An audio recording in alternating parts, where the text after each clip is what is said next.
Hello. हाँ जी, नमस्कार। मैं संदीप सुड्डा आपका हार्दिक स्वागत करता हूं आपके अपने YouTube channel Hindi with Sandeep Sudda पे। आज अपने द्विवेदी युग अर्थात जो महावीर प्रसाद द्विवेदी के नाम पे द्विवेदी युग पड़ा, जिसे जागरण सुधार काल कहा जाता है, जिसे परिष्कार काल कहा जाता है, उस द्विवेदी युग की प्रमुख प्रवृत्तियों के बारे में अध्ययन करेंगे।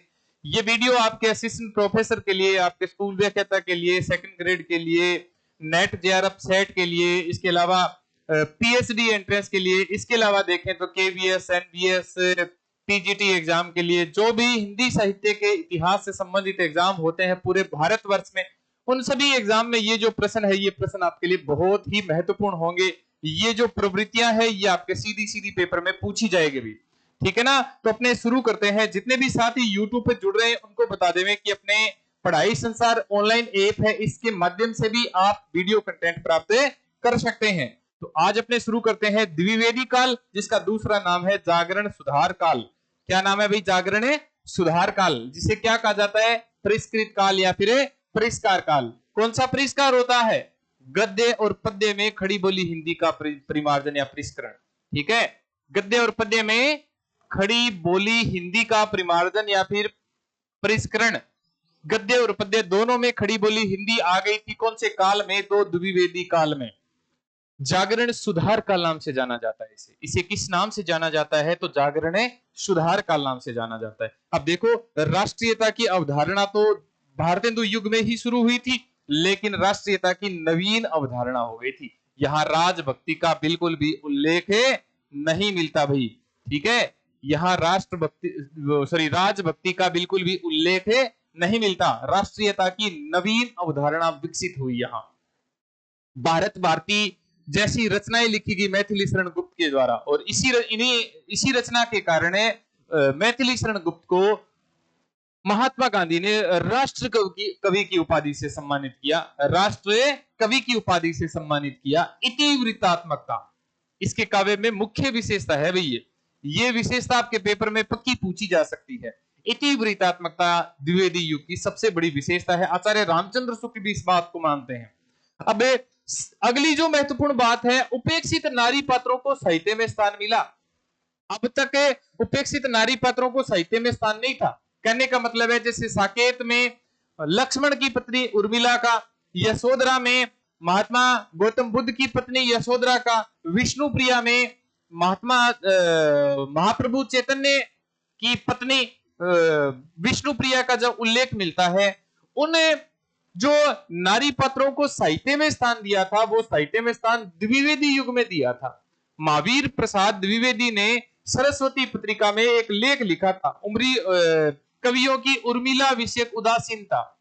तो इसके बाद में मैथिली शरण गुप्त ने ऐसे नारी पात्रों को साहित्य में स्थान दिया जिन्हें उपेक्षित माना गया था। उन्हें साहित्य में स्थान नहीं मिला था, उनको साहित्य में स्थान दिया गया। खुद मैथिली शरण गुप्त है, वो महावीर प्रसाद द्विवेदी की प्रशंसा करते हैं, स्तुति करते हैं कि करते तुलसीदास भी कैसे मानस नाद। यदि महावीर का नहीं मिलता उन्हें प्रसाद, तो यहाँ महावीर प्रसाद द्विवेदी की प्रशंसा की गई है कि जगाया था किसने? तो महावीर प्रसाद द्विवेदी जी ने जगाया था। तो उपेक्षित नारी पात्रों को साहित्य में स्थान मिला। नैतिकता और आदर्शवाद इनके काव्य की प्रमुख विशेषता है। नैतिकता होना चाहिए, काव्य आदर्श होना चाहिए, ठीक है, जो पढ़ा जाए आदर्श।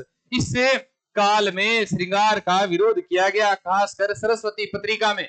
सरस्वती पत्रिका में मनाही थी, किसकी मनाही थी? श्रृंगार रस की मनाही थी। इसी के कारण तो जयशंकर प्रसाद है वो इंदु पत्रिका में लिखा करते थे, न कि सरस्वती पत्रिका में लिखा करते थे। काव्य समाज का जो आदर्शवाद है वो समाज सुधार की तीव्र प्रवृत्ति थी भाई। काव्य समाज का आदर्शवाद अर्थात समाज का आदर्शवाद क्या है? तो काव्य, ठीक है। काव्य के माध्यम से समाज में जागृति लाई जा सकती है, ऐसा कहने वाले कौन थे? द्विवेदी काल के कवि थे। आदर्शवाद और इसके अलावा समाज सुधार की तीव्र प्रवृत्ति, समाज सुधार करने का काम किया द्विवेदी युग के कवियों ने। जो शुरुआत की गई थी भारतेंदु युग के कवियों के द्वारा, तो वो आगे बढ़ाई किसने बढ़ाई? तो द्विवेदी युग के कवियों ने। विषय वैविध्य अर्थात विषय बढ़ गए थे। पहले कविताएं कैसे होती थी रीतिकाल में? श्रृंगार में, वीर रस में या फिर शांत रस में ही कविताएं होती थी। तो अब विषय है वो वाइड हो गए थे, ठीक है ना, वर्ल्ड वाइड हो गए थे विषय जो। कह सकते हैं। और इसके अलावा खंड काव्य के साथ साथ में महाकाव्य भी लिखे गए, प्रगीत और मुक्तक काव्य भी लिखे गए इसमें। और देखो सबसे बड़ी विशेषता, इसकी सबसे बड़ी विशेषता है, वो सबसे बड़ी विशेषता तो कौन सी है? सबसे बड़ी विशेषता है गद्य और पद्य दोनों में खड़ी बोली हिंदी का आगमन हो गया था। कौन सी पत्रिका से? सरस्वती पत्रिका से। गद्य में खड़ी बोली हिंदी का परिष्कृत परिमार्जित रूप देखने को मिलता है, वो हरिश्चंद्र चंद्रिका में देखने को मिलता है। किसके अनुसार? आचार्य रामचंद्र शुक्ल के अनुसार। तो गद्य और पद्य दोनों में खड़ी बोली हिंदी का मिश्रण मिलता है, परिमार्जन मिलता है, परिष्करण मिलता है। वो कौन सी पत्रिका में मिलता है? सरस्वती पत्रिका में। कौन से युग में मिलता है? द्विवेदी युग में मिलता है, द्विवेदी काल में मिलता है। अब देखो सबसे बड़ी विशेषता, अगली सबसे बड़ी विशेषता वो है पहली बार हिंदी साहित्य के इतिहास में प्रकृति का आलंबन रूप में चित्रण हुआ। पहली बार हिंदी साहित्य के इतिहास में श्रीधर पाठक सरीखे कवियों ने पहली बार प्रकृति का आलंबन रूप में चित्रण किया।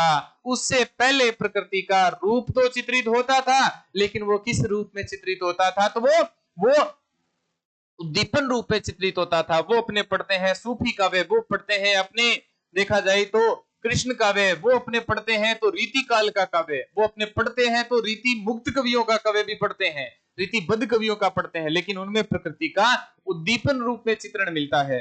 तो पहली बार आलंबन रूप में चित्रण प्रकृति का किस में हुआ था? तो द्विवेदी काल में हुआ था। ये जो विशेषताएं हैं इनका स्क्रीनशॉट जरूर ले लेना, ये वीडियो जरूर देखना, आपके एग्जाम के लिए बहुत महत्वपूर्ण है।